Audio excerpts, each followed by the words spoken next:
Assalamualaikum warahmatullahi wabarakatuh. Alhamdulillah wassalatu wassalamu ala rasulillah wa ala alihi wa ashabihi wa mawalah. La hawla wa la quwwata illa billah, amma ba'd. Pertama-tama marilah kita panjatkan puji syukur kepada Allah Subhanahu wa Ta'ala. Sampai pada malam hari ini kita masih diberi nafas. Sampai malam hari ini kita masih diberi bisa duduk di tempat yang mulia ini. Tentunya ungkapan rasa syukur ini harus kita ungkapkan dengan sepenuh hati di hadapan Allah Subhanahu wa Ta'ala. Mudah-mudahan rasa syukur ini membawa jembatan kita menuju ridha Allah Subhanahu wa Ta'ala. Yang terhormat Bapak Kepala Desa Lambang Sari beserta rekan-rekannya Lambang Jaya, maaf udah Desa Lambang Jaya. Kalau Lambang Sari juga Lambang Sarinya kali ya. Lambang Jaya yang beserta jajaran seluruhnya yang tadi telah disebutkan. Mudah-mudahan pemerintahan Lambang Jaya semakin jaya. Iya, karena kita berangkat dari pemerintahan ini bersinergi antara ulama dengan ulama cukup mengagetkan saya. Berapa puluh tahun saya ke kemarin? Hampir 20 tahun. Kalau itu masihnya 2 lantai. Tapi kalau lihat lurahnya gampang untuk lantai berikutnya. Nanti sedikit aja Pak Lurah kan juga kan. Kalau saya yakin dan saya di sini bukan untuk tausiah ya. Saya ini namanya datang ke sini comeback to the basic. Saya kembali kepada masa lalu di mana saya di sini dulu Malang Buana beserta Pak Haji ini. Semuanya ini orang-orang sepuh ini Pak Haji hidup. Ya, itu dari dulu saya di sini. Cuma ya karena mungkin faktor usia saya sudah tidak ingin keluar jauh-jauh. Ini juga disekak setel sama ketua DKM dan berdua datang ke rumah saya. Ya saya juga ya pengen silaturahmi dengan orang sini sudah lama sekali. Ya jelas momen ini saya ambil, saya iakan karena menjelang Ramadan. Dan itu saya di sini bertahun-tahun. Insya Allah ngaji kitab Nashorihul Ibad di sini 2 kali khatam. Makanya orangnya pada pintar-pintar, saking pintarnya sampai lupa. 2 kali khatam. Itu enggak 2 kitab khatam maksudnya. Yang satu kitab Nashorihul Ibad, yang kedua adalah kitab itu namanya Kasyifatus Syajar. Itu sudah pernah khatam di sini, tapi dulu masjidnya jelek banget. Jelek, pendek, sumpah kalau ngaji. Tapi alhamdulillah masanya ini hidupnya bijak. Dan rencananya sampai 3 lantai tadi buang gitu ya, boleh di atasnya gitu ya.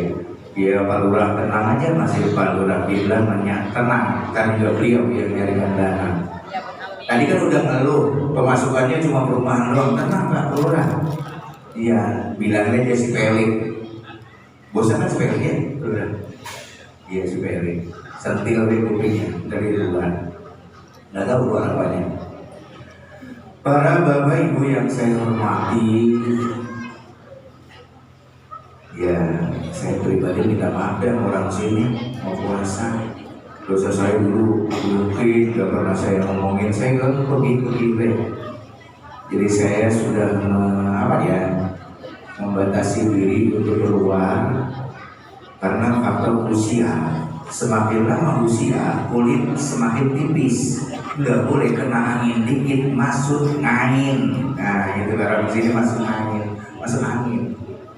Jadi alhamdulillah yang meneruskan adalah dzurriyyah Rasulullah sallallahu alaihi wasallam.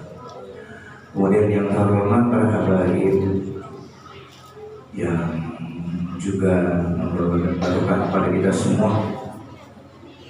Dan ini adalah salah satu kemajuan yang sangat luar biasa buat saya. Ternyata para habaib masuk di Masjid Al-Istiqomah yang dulu orang-orang yang ngaji romannya ogah-ogahan kayak didorong pakai drone berjalan dulu. Kalau sekarang alhamdulillah pembangunan udah 2 miliar ya. Duit dari mana lagi? Boleh gesek ya, udah kayak begini dan gesek. Para bapak ibu saudara-saudara sekalian yang saya hormati, kabarnya ini adalah acara malam penutupan pengajiannya, sekaligus acara Isra dan Mi'raj. Ini sebenarnya kalau ngaji jangan ditutup, emang puasa nggak mau ngaji Bang? Ya ngaji lah terus, entah bentuknya apa. Itu yang paling penting. Kenapa ngaji itu penting? Pernah Rasulullah itu masuk ke Masjidil Haram. Di sana ada 2 kelompok orang. Satu kelompok sedang munajat dan berdoa di hadapan di pintu Ka'bah yang disebut Multazam. Kemudian sekelompok lain ada orang yang sedang mempelajari ilmu. Kalau bahasa kita ini mempelajari syariat, atau ilmu tafsir, atau hadis, atau fikih di sana itu. Kemudian Rasulullah masuk ke Masjidil Haram dengan Masjidil Haram memilih beliau. Ikut yang sedang berdoa di Multazam atau ikut yang sedang mempelajari ilmunya Allah. Akhirnya Rasulullah itu mengambil posisinya mendekati kelompok orang yang sedang tolabul ilmu. Kenapa?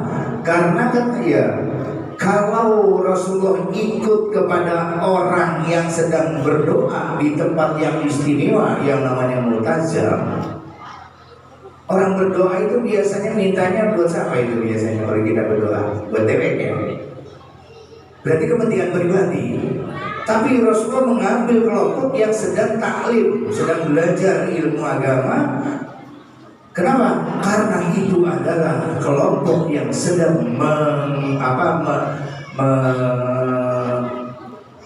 melestarikan hukum-hukum Allah, sedang mempertahankan, mengajarkan hukum-hukum Allah, sehingga itu adalah jauh lebih penting dibandingkan doa orang-orang itu.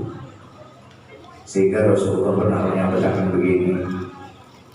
Kemudian Syekh Uyainah juga menyatakan, daripada intinya begini, seumpama orang itu tahu menuntut ilmu itu begitu amat sangat besar manfaatnya. Orang yang mempunyai harta dan gedung tingkat dan gedung yang mewah akan ditinggalkan. Orang yang punya toko banyak akan ditinggalkan karena dia akan tetap menuntut ilmu, karena dia mengejar barokahnya menuntut ilmu. Jadi kalau dihargai ya nggak bisa, karena begitu tingginya nilai orang menuntut ilmu. Para bapak ibu yang saya hormati, masalah Isra Mi'raj ini ceritanya terlalu panjang. Isra Mi'raj itu, jadi Isra Mi'raj itu kalau kita lihat intinya dari ayat Subhanalladzi asra bi'abdihi lailan minal masjidil haram ilal masjidil aqsa alladzi barakna haulahu linuriyahu min ayatina innahu huwas sami'ul. Dari ayat tadi Subhanalladzi maha suci zat Jadi Allah menyatakan di dalam Al-Quran itu menggunakan subhanalladzi maha kuasanya Allah. Kenapa? Asra bi abdihi, yang memperjalankan hambanya. Jadi kalau kita orang mukmin, jabatan tertinggi di hadapan Allah adalah abdul. Abdul itu bahasa lainnya jomos. Bahasa yang rada-rada enakan itu adalah pembantu. Jadi ketika orang itu sudah menjadi pembantunya Allah, menjadi abduhu, hambanya Allah, disitulah derajat manusia paling tinggi. Bukan menjadi lurah, bukan menjadi bupati, bukan menjadi RT, menjadi taruna, itu ada apa-apanya. Jadi pangkat yang paling tinggi di sisi Allah adalah abdul. Subhanalladzi asra bi abdihi, abdul. Abdul itu ya pembantu, membantu. Kira-kira bayangin sendiri nih, kata majikannya sama pembantunya, beli berapa sono warung. Oke bos, kan biasa bahasa orang sini. Oke bos, mana duitnya buat beli rokok? Pas dikasih tahu buat beli rokok. Lah, anunya apa namanya? Tipsnya gitu, apa namanya kalau namanya itu istilah begitu. Tipsnya apa? Kuliahnya ya, kuliah. Kira-kira itu membantu songong apa enggak itu? Songong aja. Dia udah dijamin hidupnya oleh majikan, kebutuhannya dilengkapi oleh majikan, fasilitas hidupnya sudah dilengkapi. Ketika disuruh oleh majikan yang minta bayaran, kan itu namanya pembantu songong. Songong gak bu? Songong gak? Songong. Kita disuruh ibadah, sholat, disuruh ibadah, puasa, minta bayaran sama Allah, songong gak? Iya dah, bebannya jadi gini. Makanya Syekh Ibnu Athaillah itu mengatakan beliau begini, janganlah kamu meminta sesuatu pekerjaan yang itu bukan pekerjaan kamu. Cukuplah kamu menerima bahwa pekerjaan itu diterima oleh sang majikan. Sekarang saya mau tanya, bapak-bapak bisa duduk lagi apa bisa duduk? Ya biar kita ngajinya mikir sendiri, biar ada mikir. Sekarang saya tanya lagi, ada nggak orang yang doa tiap hari pengen miskin? Ada nggak? Ada nggak? Nggak ada. Semuanya pengen kaya. Ternyata rakyatnya Pak Lurah bilang banyak yang miskin. Berapa persen yang miskin Pak Lurah? Secara statistik ada 30%. Orang ada kaya lah kalau nggak ada 30%. Padahal semuanya doanya kaya, tetapi kenapa miskin? Ya karena memang sudah ditentukan. Loh kalau kaya semua bingung loh. Semuanya kaya, nggak ada yang mau nanam padi. Coba makan dari mana berhasil? Allah itu adil. Ada orang pengen muda terus, banyak gak orang pengen muda terus? Umumnya kayak gitu ya. Tapi kenapa pada peyot? Ayo. Karena itu sudah ditentukan oleh Allah, sehingga di dalam Al-Quran dinyatakan begini: wa ma yasha'una illa ayyasha Allah. Mereka tidak punya kontribusi keinginan illa kecuali keinginan itu diberi oleh Allah. Ingin aja diberi loh. Wallahu khalaqakum, di ayat lain wallahu khalaqakum wa ma taf'alun. Allah itu menciptakan kalian dan segala apa yang kalian lakukan itu ciptaan Allah itu. Misalnya dari habis ngaji di masjid udah saya buat lakinya udah awas terus sampai rumah. Begitu sampai rumah lakinya lebih kurang dimaki-maki ya bininya. Itu ditentukan itu bisa maki-maki itu. Dari sono yang tukang maki. Jadi gak lepas dari apa yang menjadi takdirnya Allah. Kalau dibahasakan secara utuh, kita ini dinabuhkan oleh Allah mau tidur di empok-empok merem, mau makan disuapin, pengen BAB kotorannya dibrojolin. Jadi semua kita ini dilayani oleh Allah. Wallahu khalaqakum wa ma taf'alun. Allah itu menciptakan kita semua, kalian semua. Wa ma taf'alun, dan apa yang kalian lakukan itu maunya Allah. Jadi biar katanya nangis orang Lambang Jaya, kagak resep pisan sama Bapak Kiblat, tapi ketentuan dari sananya dia harus jadi lurah, jadilah lurah.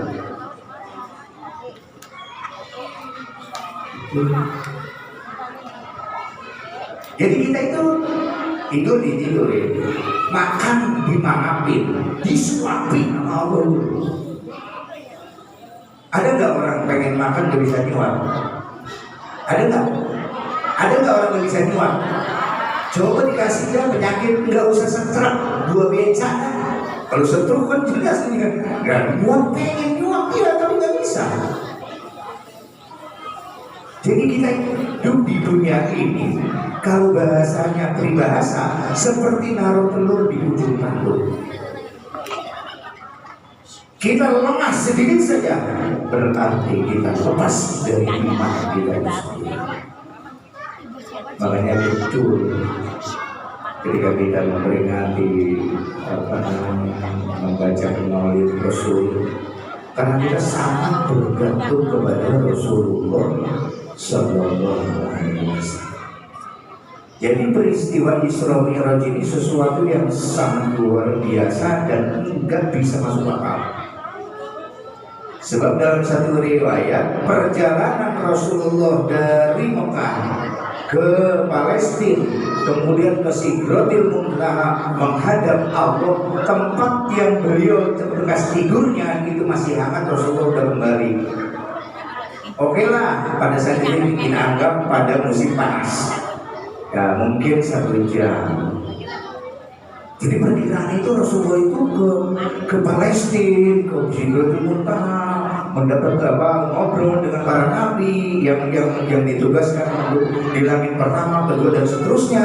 Itu kelihatannya prosesnya lama, tapi ternyata bekas tidur Rasulullah itu masih dalam posisi hangat dan itu nggak masuk akal. Silakan orang Gopel bawa meteran ke Mekah, terus meterin Mekah dengan Palestina itu kurang lebih dalam map itu 900, hampir mendekati 1000 km. Pada saat itu belum ada Garuda, belum ada pesawat, yang ada cuma kuda.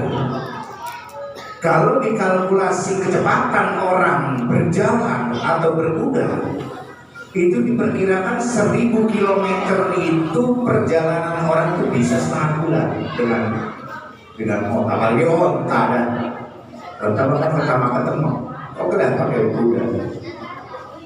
Nah kalau 1000 km sekarang dari sini ke Bali kurang lebih. Nah kita naik pesawat ke Bali kan 1 jam lebih, 1 jam 20 menit, 1 jam 1/4 itu. Kalau dulu belum ada kendaraan.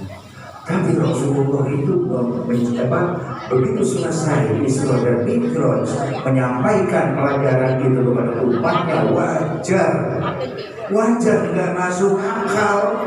Karena orang-orang Arab Saudi itu biasa berdagang ke Mesir dan ke Palestina. Mereka itu juga dagangnya jauh menggunakan onta. Jadi logika orang Arab nggak percaya. Dan bahkan ceritanya Rasulullah menyampaikan bahwa saya sudah melewati langit sampai 7 langit. Makanya orang Arab bilang Muhammad gelonya udah temen-temen. Dia orang gila, dia karena nggak masuk akal. Dan kalau bagi akal kita nggak masuk akal, tapi bagi Allah, kalau bagi Allah Pak Bu, ini misalnya megang sesuatu kue dan ambil dulu lagi. Buat Allah memindahkan makhluknya dari sini ke sini itu cuma sedetik gitu aja kan sampai. Bagi Allah memindahkan makhluknya ke Palestina bisa, memindahkan makhluknya ke Sidratul Muntaha menghadap kepada Allah bisa seketika, tidak perlu. Sehingga bahasa lainnya, ketika yang dikasihi Allah, yang diciptakan tidak terikat ruang dan waktu. Hanya ya di Indonesia banyak pedagang aneh kayak gitu. Coba logika kita, otak kita nggak sampai mikir kita di mana para wali 9 itu setiap minggu beliau ini musyawarah di apa namanya itu yang ada bulannya Pangandaran kan? Apa namanya ya? Pamijahan. Tapi orang mobil pemijahan biar kaya nggak nyambung. Nggak masuk akal itu. Wali 9 setiap minggu itu ngumpul di pamijahan dalam rangka musyawarah. Di dalam sejarah begitu di Indonesia. Nggak masuk akal. Kenapa? Karena pada saat itu belum ada pesawat, belum ada kereta, belum ada mobil. Tapi bagi para ulama, orang-orang yang soleh, para aulia, karena in aulia Allah la khaufun alaihim lahum yahzanun. Para wali itu gak ada rasa khawatir, gak ada rasa susah, dan mereka tidak terikat ruang dan waktu. Begitu dia, anta turid, ana urid. Ketika hamba itu menginginkan sesuatu, Allah mengizinkan langsung sampai. Kalau kita memburu ongkos, orang-orang yang bersih itu ya nggak ada, nggak terbentur dengan ruang dan waktu.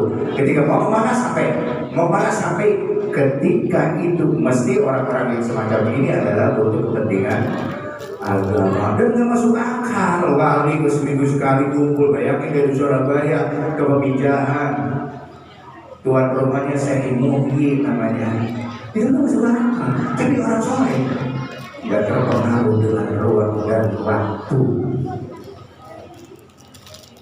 Nah, ini bagi orang yang mungkin ingin Sayyidina Abu Bakar. Abu Bakar, temenmu itu loh, Muhammad, cerita dia habis Isra jalan ke Palestina, habis itu naik ke Sidratul Muntaha melewati 7 langit. Menurut kamu itu bagaimana? Nggak masuk akal itu.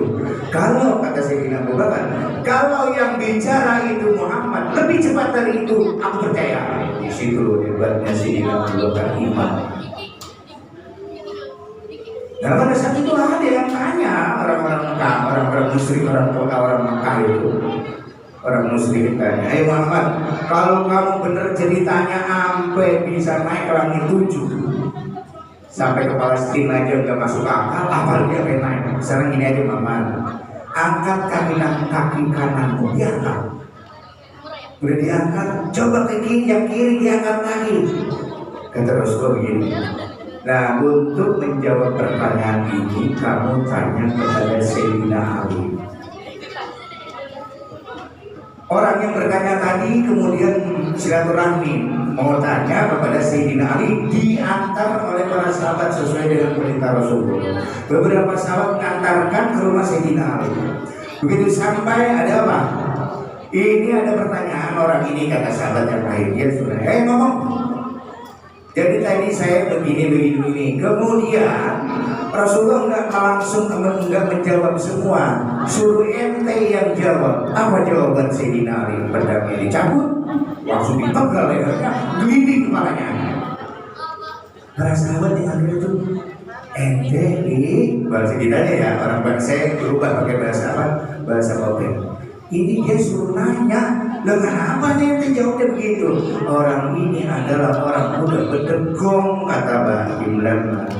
Orang ini udah gak bisa diajak kompromi dan perusak iman. Jawabannya adalah dengan pedang saya. Sayyidina Ali mah orang takut, jangankan orang, jin aja, setan, iblis takut kepada Sayyidina Ali, kepada Sayyidina Umar, takut itu mereka. Takut. Jangankan ketemu, bekas lewatnya Sayyidina Ali, bekas lewatnya Sayyidina Umar, terus ada jin mau lewat sini, bekas lewatnya gak berani. Saking mengerikan, saking menakutkan, saking dasar dijayanya Sayyidina Umar dengan Sayyidina Ali. Berani komplain. Jadi sesuatu yang luar biasa, sehingga yaitu karena subhanallah di asra bi abdi lailan minal masjidil haram ilal masjidil aqsa. Yang diceritakan Al-Quran cuma minal masjidil haram, dari masjidil haram ilal masjidil aqsa ke Palestina, masjidil aqsa. Alladzi barakna haulahu linuriyahu min ayatina, supaya manusia itu mengerti tentang ayat tentang kebesaran Allah. Di situ diperlihatkan oleh Allah. Jadi tidak dijelaskan sampai ke atasnya. Mi'rajnya itu tidak dijelaskan di dalam Al-Quran, tapi oleh Rasulullah dijelaskan. Bayangkan hal yang sangat istimewa. Biasanya untuk mendapatkan sesuatu yang istimewa itu perjalanannya panjang. Kayak orang ingin mendapat mutiara yang murni, kalau sekarang sih udah gak ada budidaya ya. Zaman dulu, yang namanya orang nyari mutiara itu harus masuk ke dasar laut, kedalaman minimal 120, minimal 75 km ke bawah, baru mendapatkan mutiara yang bagus, yang super. Zaman dulu, kalau sekarang udah bisa budidaya. Demikian pula keberangkatan Rasulullah ini Mi'raj, menghadap kepada Allah karena akan mendapatkan sesuatu yang istimewa. Perjalanan yang jauh. Tapi ya, yang perlu yang kita bersyukur ini loh. Ketika Allah memerintahkan 50 rakaat, kan turun. Nabi Musa itu dalam satu riwayat di langit yang ke-6, Nabi Ibrahim yang ke-7. Begitu selesai bertemu dengan Allah, turun memberi salam kepada Nabi Ibrahim. Nabi Ibrahim ya soalnya yang jiwanya itu tentu dia nggak ditanya macam-macam.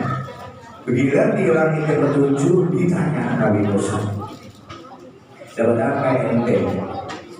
Ini ada perintah dari Allah buat umatku untuk melaksanakan sholat 50 waktu. Ente kan dia belum temenan kan itu. Udah ente jangan begitu. Gak mungkin uang sama ente dah. Balik lagi sono minta keringanan. Terus Rasulullah balik. Kenapa Rasulullah balik lagi mau disuruh dianjurkan oleh Nabi Musa? Kenapa? Nah sekarang begini, ibu-ibu ingat-ingatin ya, bapak-bapak ingat-ingatin juga. Bapak dulu waktu ngapel ke rumah pacarnya, begitu assalamualaikum keluar dari rumah pacarnya, sampai rumah udah keingatan lagi belum sama pacarnya? Jujur apa jujur? Ingat ya? Dan terus ada fasilitas disuruh Muhammad balik lagi soal minta keringanan antara Allah sebagai kekasih, Rasulullah sebagai Mustafa dan kekasihnya Allah, antara dua kekasih ketemu lagi, senang gak? Senang kan ya? Begitu usulan Nabi Musa balik lagi sama minta keringanan, dan Nabi Muhammad senang. Alhamdulillah ada jalan untuk ketemu dengan kekasih. Balik lagi diringankan 5 rakaat. Balik lagi Nabi Musa rewel banget kan. Nabi Musa itu nabi yang paling rewel dan rada preman dikit. Omongannya luar biasa Nabi Musa itu. Luar biasa pada Allah itu. Pernah itu ya Nabi Musa itu menolong Ada perempuan, dua anak gadis. Nah, anak Nabi Syuaib sebenarnya itu sudah mengangon. Kemudian dia antri mau minumkan gembalaannya. Tapi dia belakangan kesian karena di sana itu pengembala banyak kan, yang pengembala itu adalah laki-laki. Nah, kebetulan pada saat itu anak-anak Nabi Syuaib itu yang perempuan karena tidak ada lagi bapaknya sedang sakit, sehingga yang gembala adalah. Begitu lewat Nabi Musa, dia doa bocah perempuan.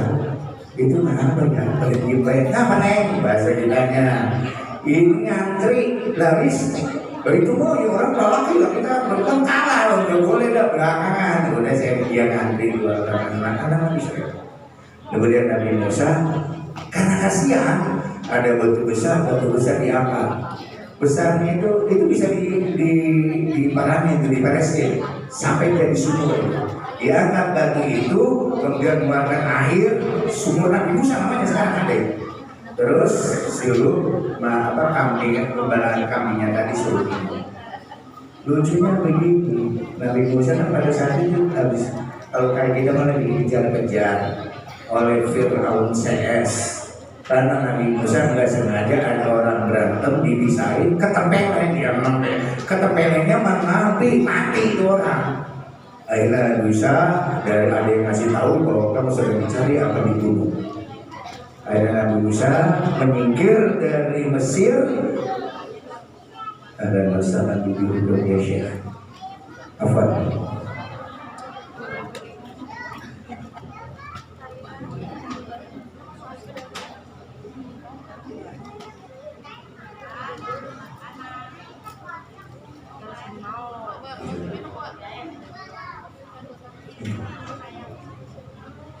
Kemudian ketika Nabi Musa sudah selesai mengangkat batu tadi, Nabi Musa kemudian, ya Allah ya Rob, saya haus banget ini, pengen minum, mana lapar. Karena dari Mesir itu sampai di pertengahan jalan menuju di sekitar di sana namanya itu apa namanya itu? Saya juga lupa di sejarahnya. Itu ada sejarah Sirah Ibnu Hisam, saya dari kitab itu. Nah, kemudian begitu dia lapar ngadu kepada Allah, terus haus ngadu kepada Allah, minta ya Allah ya Allah. Kalau bahasa kita, tadi itu batu diangkat orang minum apa?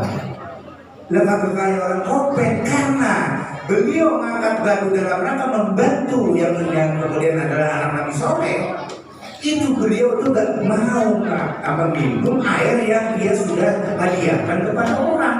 Bahasa Inggrisnya korupsi hutan. Gak mau Nabi Musa, malah justru bahasa Inggris yang Rasulullah ya Allah ya berapa. Nabi Musa itu obat sama Allah, dikirimlah manna semua. Biasa itu Rasulullah, kata Nabi Musa itu. Ya Nabi Musa itu. Ada ketika umatnya Nabi Musa itu kena air banjir, yang soleh dengan yang toleh kena semua. Orang baik, orang jelek kena air bah semua. Banyak yang meninggal. Nabi Musa ini diturunkan, ya Allah ya Allah, Engkau berikan musibah kurang proporsional. Bukan kayak orang baik proporsional. Orang yang jelek aja yang dimati, yang soleh ke bawah juga. Dan digendam begitu. Kemudian Nabi Musa digigit semut. Orang lagi galau tingkat tinggi, digigit semut rangi. Sakit banget lagi, susah lu gigit. Hingga di atas batunya ada sarang semut rangi. Saya gambarin semut rangi aja. Saya juga belum pernah ke sana. Akhirnya sarang semut rangi dibakar semua oleh Nabi Musa. Apa kata Allah? Hei Musa, bukankah yang gigit kamu itu satu? Ngapain itu sarang semut belum bakar semua? Apa kata Nabi Musa? Oh Allah, engkau jawab ya Allah. Jadi ketika Allah menurunkan musibah, gak pandang dulu di mana musibah itu terjadi, yang soleh dan yang toleh, yang baik maupun yang buruk, kena semua. Tuh kamu kan, yang bikin satu itu bakal semua. Bukan sama begitu tuh. Nah, Nabi Musa makanya begitu. Bukankah yang bikin kamu satu Musa? Oh, engkau jawab ya kau. Begitu langsung paham orang kafir, nggak paham begitu ya. Jadi demikian pula Nabi Musa, ya itu tadi, ketika suruh balik lagi Rasulullah mau, karena Rasulullah cinta pada Allah. Allah yang didatangi enggak kayak orang kopek, enggak kayak Pak Lurah. Lu bilang balik baik apa sih? Kurang duit apa? Enggak. Allah cinta pada Rasulullah, Rasulullah cinta pada Allah. Begitu sampai 9 kali bolak-balik tetap saja saling mencintai, tidak ada masalah. Itu kalau mikirnya pikir saya, itu Nabi Musa sombong dia itu Nabi Muhammad ya. Sebabnya gini bahasanya, udah bakal buat teman ente, udah sudah berdiri dengan keringanan. Umpama itu pikirannya kayak orang kopek. Emang ente kuat, umat itu kuat kan bisa begitu Rasulullah. Tapi Rasulullah bukan melihat itunya, bukan melihat angka pengurangannya, tapi karena bolak-balik bertemu dengan kekasihnya sehingga bahagia. Barokahnya, loh, kita harus terima kasih loh sama Nabi Musa. Coba kalau direwein sama Nabi Musa, lah kita sholat 50 waktu, 5 waktu aja kita udah. Tapi kemudian di dalam rawi ini saya baca di berjanji itu 105 nilainya adalah tetap 50 rakaat. Jadi surah Mi'raj itu sesuatu yang luar biasa. Sesuatu yang luar biasa itu tadi kejadian itu tidak masuk akal. Sehingga wajar sampai sekarang orang tuh pikir kalau di Syekh Al-Barzanji ini, beliau itu mengatakan bahwa beliau itu Sidratul Muntaha, para istri sampai menghadap kepada Allah itu adalah bijasadihi wa ruhihi, dengan jasad dan rohnya. Dasarnya mengambil barokah haulahu. Allah memberikan barokah kepada Muhammad haulahu sekelilingnya. Artinya ketika Allah mengangkat Rasulullah sekalipun dengan jasadnya masuk akal. Kenapa? Karena dibungkus haulah. Kalau bahasa sekarang ada orang naik ke bulan menggunakan pesawat apa yang namanya ruang angkasa, kecepatan kan luar biasa itu. Katanya saya belum tahu benar. Katanya itu pesawat ruang angkasa itu kecepatannya 5 kali kecepatan suara. Dan pesawat kita Skyhook itu cuma 1,7 kecepatan suara. Nah sekarang bagaimana rasanya kalau kecepatan kayak gitu kalau tidak ada pembungkusnya, tidak ada pengamannya. Nah sekarang apa Pak? Bapak datang ke Bandara Halim Perdana Kusuma atau ke Cengkareng, terus ada pesawat mau berangkat, Bapak nengok di atasnya. Itu pesawat domestik, itu paling kecepatannya 800 km per jam. Kalau ada pada sumpit, itu berapa coba? Karena kecepatan tinggi, mesti hancur itu. Makanya orang-orang itu nggak masuk akal, gimana Muhammad itu kayak begitu, para orang dulu nggak percaya. Bagaimana mungkin kecepatan seperti itu bisa tetap hidup? Nah itu kan manusia pikirannya. Bagi Allah memindahkan begitu-begitu gampang saja. Allah mau dapat. Jadi begitu. Alhamdulillah kita Nabi Muhammad. Masya Allah, nikmatnya jadi umat Nabi Muhammad, sehingga kita nggak boleh sembrono sama Nabi. Kita harus sering baca sholawat. Saya bahagia juga di baca maulid. Kalau saya biasanya bacanya berjanji. Kenapa saya baca berjanji? Karena di berjanji itu lengkap sekali cerita sejarah itu. Seperti misalnya bahwa awal man ahdal bina ila rihabil harumiyah wa sunnah fil sufi Nabi sallallahu alaihi wasallam Allah ta'ala wa labba Nur Muhammad ketika dititipkan oleh Allah di sulbinya Nabi Ilyas, bukan Nabi Ilyas yang Nabi yang itu ya, dari Duriyah, dari mulai Nabi Ismail sampai kepada Ilyas, yang itu bukan dicari yang Nabi yang 25 Nabi, bukan, namanya Ilyas. Itu dititip oleh Allah. Jadi Nur Muhammad begini Bu, Nur Muhammad penciptaan Allah yang pertama kali di alam semesta itu belum ada apa-apa kecuali Nur Muhammad yang diciptakan. Karena Allah menciptakan Nur Muhammad, kemudian Allah membuatkan sesuatu yang untuk hiburan Nabi Muhammad. Apa hiburan Nabi Muhammad di alam semesta termasuk ente ini loh. Jika ada hadis qudsi, laulaka lama khalaqtul aflaq. Kalau aku tidak ciptakan kamu Muhammad, gak ada yang lain. Karena itu untuk kamu, buat hiburan kamu. Ada manusia, ada umat. Nah, Nur Muhammad ini kemudian ketika Nabi Adam diturunkan ke bumi, cahaya itu Nur Muhammad itu dititik di sulbinya Nabi Adam. Setelah Nabi wafat dipindah kepada Nabi Idris. Dari Nabi Idris Nur itu pindah kepada Nabi Nuh dan seterusnya sampai yang kemudian di dalam rawi ini sampai ke Nabi Ilyas. Di dalam Nabi Isa itu kedengeran sama masyarakat wasumia fi sulbihin Nabi sallallahu alaihi wasallam dzakarallah taala. Sampai kedengeran Nur Muhammad yang ditaruh di Nabi Ilyas di tulang rusuknya itu kedengeran. Rasulullah sedang dzakarallah, zikir kepada Allah. Walabah itu ya bahasa kita labah adalah namanya Allah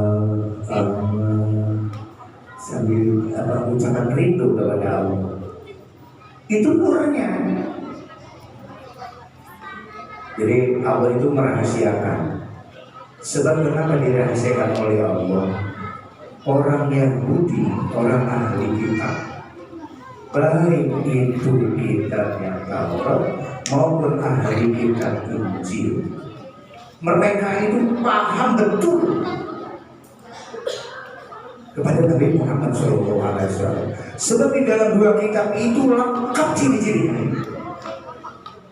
Sehingga gejala alam ketika beliau lahir itu mereka pada tahu, orang-orang Yahudi khususnya tahu mereka. Bahkan digambarkan oleh Rasulullah bahwa orang Yahudi itu mengenal Rasulullah itu jauh lebih apal daripada kenalannya. Saking gata jelas tetelanya penjelasan yang ada di dalam Taurat dan Injil. Nah, jauh sebelum Rasulullah lahir, mereka orang-orang Yahudi sudah tahu bahwa nanti ada lahir Nabi yang terakhir dan Nabi makhluk yang paling mulia di jagat alam semesta itu akan lahir di negara Arab. 2 tahun sebelum kelahiran, orang-orang Yahudi eksodus pindah ke negara Arab. Ada yang posisi di Madinah, ada yang di sekitar Arab, sehingga ada Qabila. Kenapa mereka eksodus? Sedangkan mereka itu semua keluarganya di bawah sekitar Arab, karena mereka sudah dapat informasi nanti lahir beberapa tahun kemudian akan lahir seorang nabi. Mereka datang ke negara Arab, dia berharap Arab.com biar nanti lahir dari keturunan Yahudi. Yahudi itu bukan Yahudi yang lain. Yahudi itu biar Yahuda. Yahuda itu putranya Nabi Yakub. Nabi Yakub Yahuda itu nabi. Nah, keturunan yang Nabi Yahuda ini adalah yaitu kemudian dijuluki kaum Yahudi. Mereka datang eksodus, ramai-ramai semua bertempat tinggal di Ka'bah, di Mekah. Terus begitu Nabi Muhammad dilahirkan, dari gejala alam orang-orang ini paham kalau yang namanya Nabi yang terakhir sudah lahir. Ada tokoh masyarakat Yahudi nyari ini udah lahir, ditanyain kelompok-kelompok Yahudi ada nggak ini yang berlahir? Nggak ada. Kemudian keliling di sekitar Mekah, dapat informasi ada bayi lahir. Kemudian dia menghadap kepada kakeknya Abdul Muthalib. Kalau benar ada bayi lahir, iya. Begitu masuk ke rumah itu melihat bayi tadi, karena dia itu paham benar dengan Rasul, langsung pingsan orang. Ya, bukan dari keturunan gua genenga. Ya Allah, bahasa saja. Lah pingsan itu. Gara-gara dia karena yang lahir itu bukan dari keturunan Yahudi. Jadi orang-orang Yahudi itu paham betul. Makanya ketika Rasulullah itu berdagang diajak oleh Abu Thalib, uangnya itu jauh sebelum sampai di suatu titik yang kemudian ada pohon. Itu seorang rahib itu kalau bahasa kita lebih pendeta dia. dia pendeta, tapi pendeta pada saat itu paham agama loh. Dia maksudnya jangan ente bayar sekalian terus, bukan. Namanya Bu Hairo di sana menceritakan. Bu Hairo itu salah satu kaidah bahasa Indonesia sederhana. Dia udah kepada pendeta, itu orang itu gak pernah keluar kecuali pada saat itu karena dia mendapatkan informasi sinyal. Nah, sinyal kan, ada frekuensi seorang yang mulia akan lewat di gerejanya. Sudah dipersiapkan oleh beliau makanan untuk menjamukan rombongan. Padahal masih jauh. Sinyal itu secara alami sudah akan melewati sini. Oleh si pendeta tadi disiapkan makanan untuk menjamu kamu nanti yang lewat kondisi makan. Melewati di situ Rasulullah pada saat itu insya Allah umurnya 12 tahun dalam sejarah itu. Diajak dagang oleh bapaknya Abdul Muthalib. Jadi sampai di titik itu langsung keluar pendeta tadi mempersilahkan masuk dijamu. Dan itu baru itu pendeta itu keluar dari gereja. Jamu terus dia tanya, keluar rumahnya udah masuk semua, sudah. Cuma ini pendeta nyariin informasi secara alam, frekuensi sudah ada, tapi yang dimaksud gak ada. Gimana ini? Bener ini udah semua. Dijawab rombongan tadi, ada sih masih bocah lagi nungguin otak di sono menjagain barang-barang. Suruh mari semuanya, katanya semua mau ditinggalkan masih kecil. Disuruh masuk baru Pak, ini adalah murabat kekasihnya. Sudah. Cuma ada satu yang dia tidak bisa, ciri-cirinya dari posturnya, dari rambut tingginya, warna kulitnya, kemudian cara penampilan geraknya, itu Rahim paham, itu betul sesuai dengan yang ada di Injil dan Taurat dan Injil. Jelas itu sama. Cuma ada ciri yang dia nggak bisa melihat. Sebab di dalam informasinya itu ada titik merah di matanya sebelah kiri. Ada ulama mengatakan sebelah kanan. Akhirnya si pendeta tadi ngomong, kalau bahasa topengnya begini, bahwa kalau mata lihat di titik mata kanan ini ada titik merah dan titik. Karena beliau kan belum manggil, sekarang belum betul-betul belum kayak malu lama keberani beliau.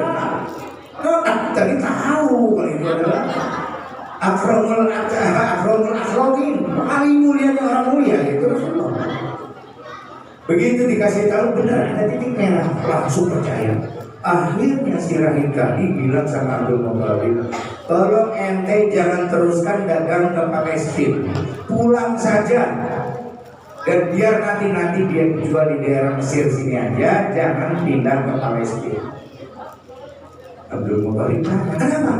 Kalau ente bawa anak ente ini bawa ke Palestina, orang-orang Yahudi di Palestina itu udah paham bener yang namanya dia ini adalah kekasihnya Allah, makhluk pilihannya, dan ini akan dibunuh oleh orang-orang Yahudi. Balik ke Mekah, mentong terusin datang.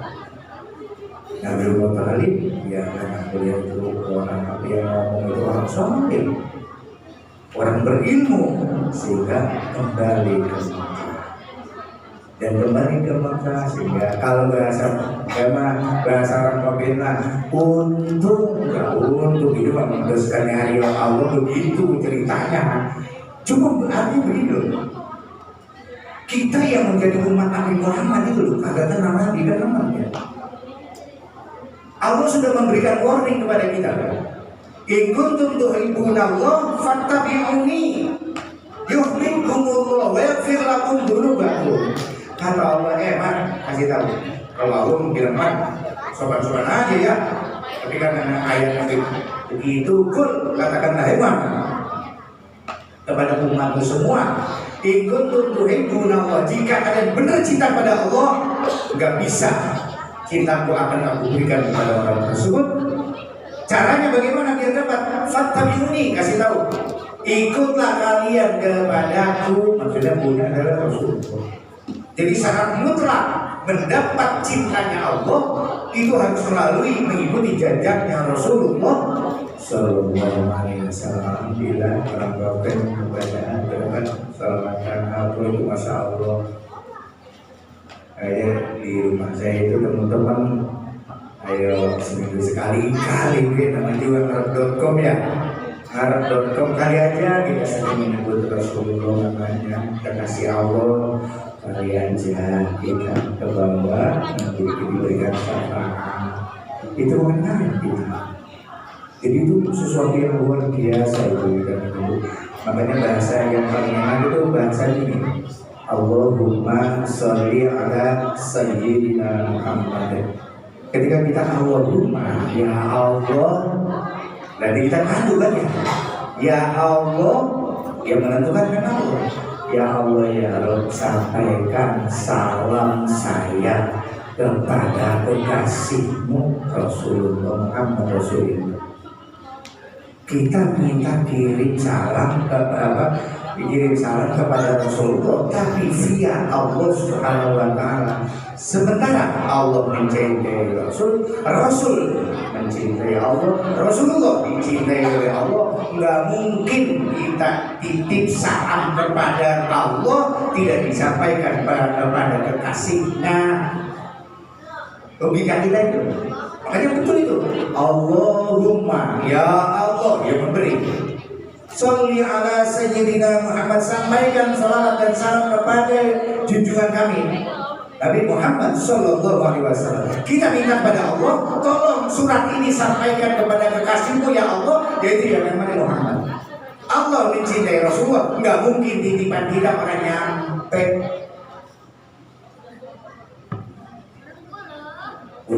Punya pacar, punya teman banget. Terus ada yang ngasih hadiah, kasih ini karena dia itu berjasa, orang baik, tolong Pak kasih si Anu. Yang si Anu itu adalah kekasih Bapak, lah kan guru-guru ngasih itu ya. Makanya betul itu, jangan Anu jelas benar itu. Inna Allah wa malaikatahu yusholluna 'alan nabi ya ayyuhalladzina amanu shollu 'alaihi wa sallimu taslima. Masya Allah, alhamdulillah kita jadi umat Nabi Muhammad jelek-jelek juga ya. Rasulullah sayangnya kepada kita, Masya Allah, melebihi segala-galanya.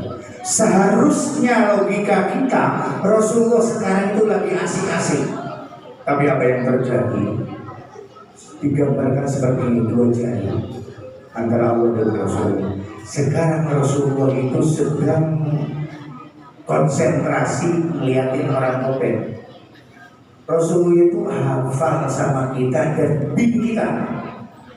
Jadi misalnya gini, bukan misalnya, ya Allah ya Rabb, umatku namanya Saifulan bin Haji Muhammad Thayyib, dia maksiat, tolong ya Rabb ampuni itu umat saya. Dia main gitu. Setiap Kamis ada evaluasi. Lapor malaikat, jangan lapor dulu pada Allah, datang dulu pada Rasul. Bagaimana catatannya? Mana dia. Itu rinci. Rasulullah itu sekarang lagi begini. Saking cintanya kepada umatnya sampai begitu. Lah kita yang dicintai orang gablet ini lah, kan teman ya. Sekali-sekali kita maki-maki diri sendiri. Baru kita maki-maki. Buahnya kuncinya kita itu apa itu dari Rasulullah. Kita ya sembrono kepada Rasulullah Sallallahu Alaihi Wasallam. Ya, betul itu. Allahumma sholli ala Muhammad ya Rabbi sholli alaihi wasallim. Nah, ini ada duriannya. Kali ini beliau menurut salawat kita yang bikin dari laporin. Orang kopet dia orang baca sholawat itu beneran. Kata Habib, laporin ke sana, laporin dia Ya, yang jelas kita jadi umat yang diistimewakan. Bahkan Rasulullah pernah menggaransi kayak gini, ekstrim bener bahasanya Rasulullah. Kullu ummatin yadkhuluna jannah. Seluruh umatku, kullu ummati yadkhuluna jannah. Semua umatku akan masuk surga. Waduh, pede habis kita ya. Yang disebut umatnya yang mana? Yang ikutin jejaknya. Yaitu sampai begitu, sampai ada cerita luar biasa di kitab itu namanya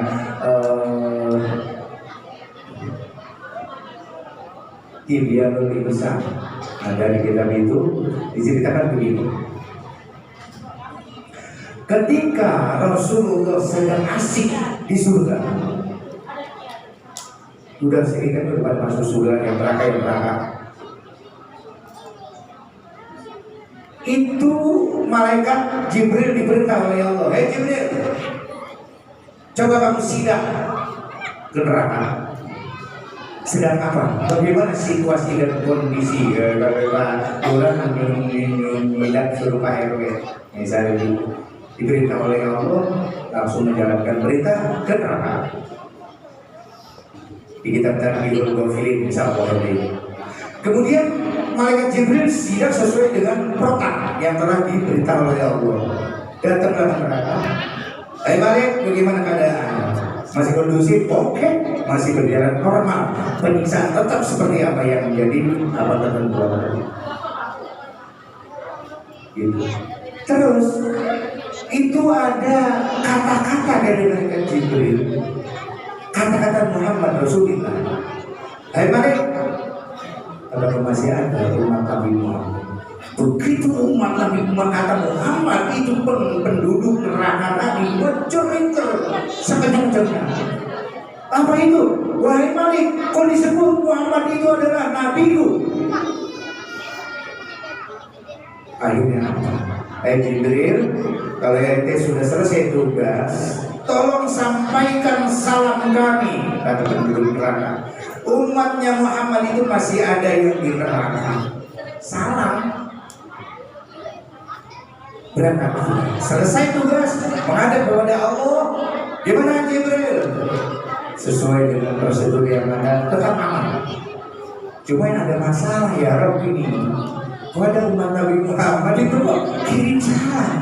Pada salam itu kan amanat, nggak kayak bapak-bapak di sini dikasih amanat, teman nggak bisa tadi. Duit dari lurah 100.000 sampai ke RT tinggal gocap. Nggak amanah, karena itu amanah dari ahli neraka sehingga lapor pada Allah. Bagaimana nih ya Rob? Akhirnya Allah mengizinkan karena itu amanah. Ya sudah sampaikan sana. Rasulullah sedang asik di surga. Assalamualaikum ya Muhammad. Waalaikumsalam. Ada apa kabar? Jibril. Saya menyampaikan salam saja kepada. Salam dari mana? Dari umatmu yang masih di neraka. Itu Rasulullah di dalam keterangan itu langsung bahasa kita terbang, langsung dibawa atas sujud, sujud terus. Munajat kepada Allah. Kata Allah, irfa' ra'sak, sil masih akan kepala Muhammad yang sujud baik. Apa yang kamu mau, nanti aku beri. Isfa, kasfa. Kalau kamu minta syafaat, aku berikan syafaat. Masih ada syafaat itu ternyata. Ya Allah ya Allah. Ada umatku ternyata dibodoh di neraka masih banyak. Kata Allah, ya sudah kalau kamu mau berikan syafaat, kamu mau selamatkan, selamatkan. Tapi ingat catatan satu. Ketika di dadanya ada la ilaha illallah. Di sini di dadanya ada enggak? Ada kalimat satu la ilaha illallah diangkat oleh Allah dengan seizin Allah, diangkat dibawa oleh malaikat Jibril, kemudian dimandikan di namanya telaga Kausar apa istilahnya, kemudian dimasukkan surga. Itu baliknya. Nah ini antara la ilaha illallah dengan sholawat seperti dua sisi mata uang yang tidak boleh terpisah. antara sholawat dengan zikir. Makanya nyanyian ibu-ibu kan, Miftahul Jannah La ilaha illallah. Ada nyanyian ibu-ibu ya. Itu hadis itu. Kunci surga adalah la ilaha illallah. Itu hadis. Siapa yang memberi kunci surga? Rasulullah. Pernah nggak Rasulullah memberikan kunci neraka kepada kita? Pernah? Gak ada keterangan Rasulullah memberikan kunci neraka. Adanya miftahul jannah, kunci surga, yaitu apa? La ilaha illallah. Lah kalau ada umat Nabi Muhammad masuk neraka, berarti kuncinya hilang. Di sana. Ya Allah, gimana tahu kunci?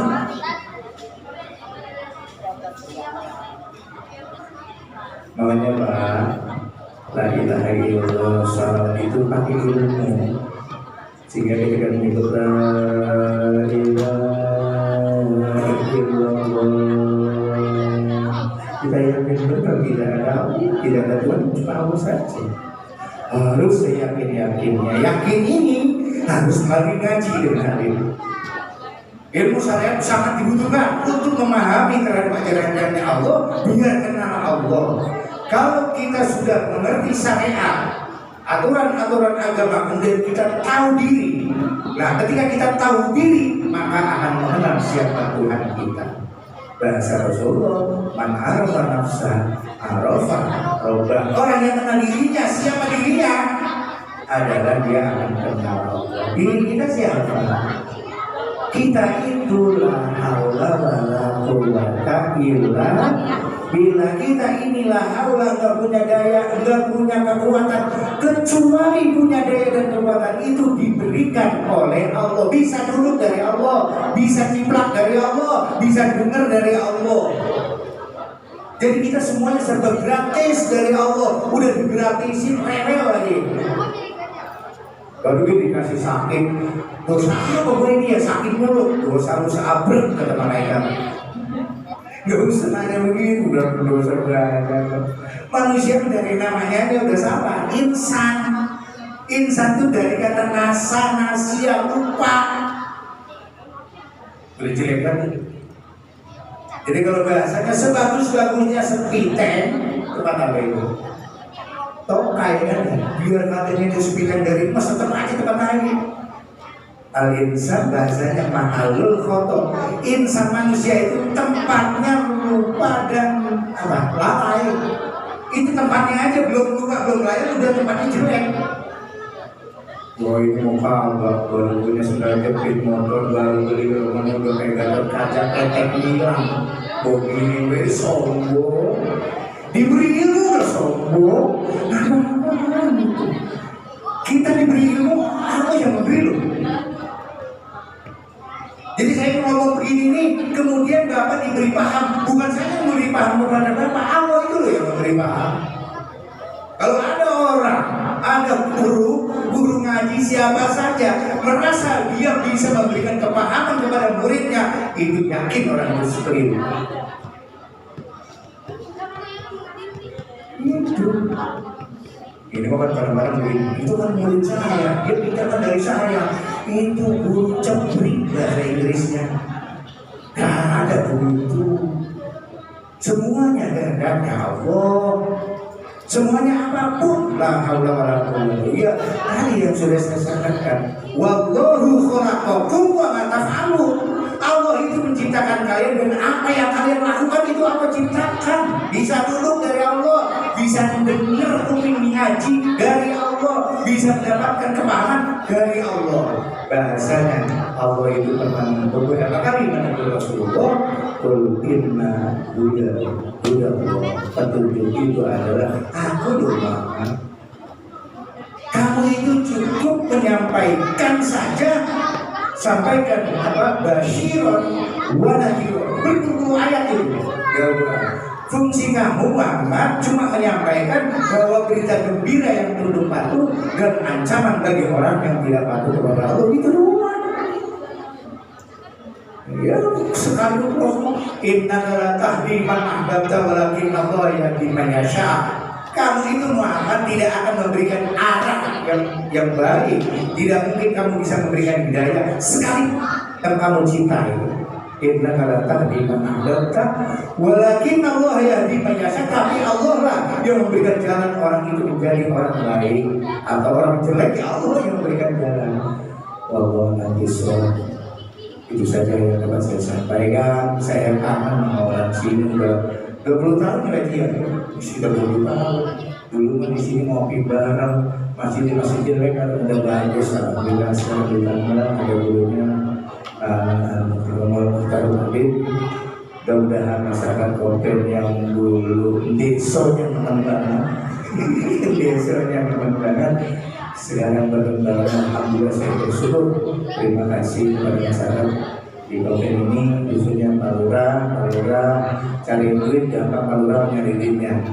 Kalau kurang bilang aja Pak saya Pak Lurah, bilang doang jangan minta. Wallahu a'lam bishawab. Akhir kalam wallahu muwaffiq ila aqwamit thoriq. Assalamualaikum warahmatullahi wabarakatuh. Waalaikumsalam warahmatullahi wabarakatuh. Alhamdulillahirrahmanirrahim. Terima kasih Pak Kiai atas kajiannya. Dan meningkat ke adalah selanjutnya, yaitu penutup atau doa yang akan disampaikan oleh guru kami Habib Ali Zainal Abidin bin Abu Bakar bin Yahya.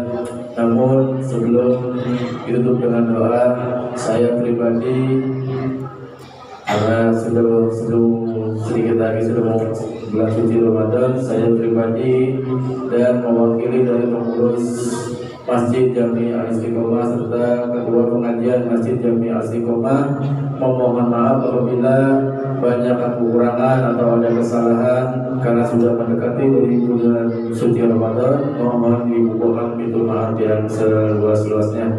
Untuk doa akan disampaikan atau dipimpin oleh guru kami Al-Habib Ali Zainal Abidin bin Abu Bakar bin Yahya. Kepada beliau waktu dan tempat saya persilakan.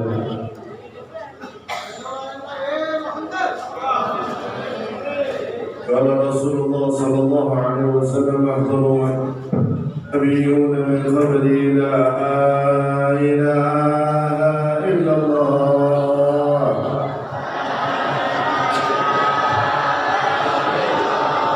لا إله إلا الله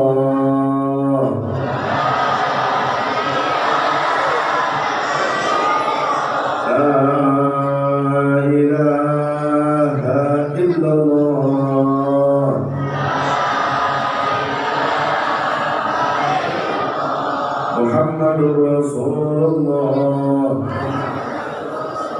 صلى الله عليه وسلم. كلمة الحق عليها نحيا وعليها نموت وعليها إن شاء الله نبات من الآمنين. اللهم اهدنا فيمن هديت وعافنا فيمن عافيت وولنا فيمن توليت وبارك لنا فيما أعطيت وقنا برحمتك الشر ما قضيت. اللهم بارك لنا فيما بقي من شعبان وبلغنا رمضان وعنا على الصيام والقيام وتلاوة القرآن. اللهم بارك لنا فيما بقي من شعبان وبلغنا رمضان في خير مد وعافية. اللهم يا ميسر العسير للجار والجاهل والصاحب بالبر والنكر الفقير والمقوي بالضعيف يا من نكرم يسر علينا كل عسير فتيسر العسير اليك يسير. اللهم يا من يحتاج الى البيان والتفسير حاجاتنا كثير وانت عليم بها وخبير. اللهم بحق سيدنا محمد وارزقنا بعينك التي لا تنام وارزقنا بجنتك الذي لا يرام وارحمنا بقدرتك عنا فلا نهلك وانت ثقتنا ورجعنا. اللهم انا نسالك زيادة في الدين وبركة في العمر وسعة في الجسد وسعة في الرزق وتوبة قبل الموت والشهادة عند الموت بعد الموت وحفظ الحساب وامنا من العذاب ونسيب من الجنة ورزقنا النظر الى وجهك الكريم. يا الله بها يا الله بها يا الله بحسن الخاتمة يا الله بها يا الله بها يا الله بحسن الخاتمة يا الله بها يا الله بحسن الخاتمة. صلى الله على سيدنا محمد النبي الأمي وعلى آله وصحبه وسلم. دعواهم سبحانك اللهم تحية وسلام وآخر دعواهم الحمد لله رب العالمين.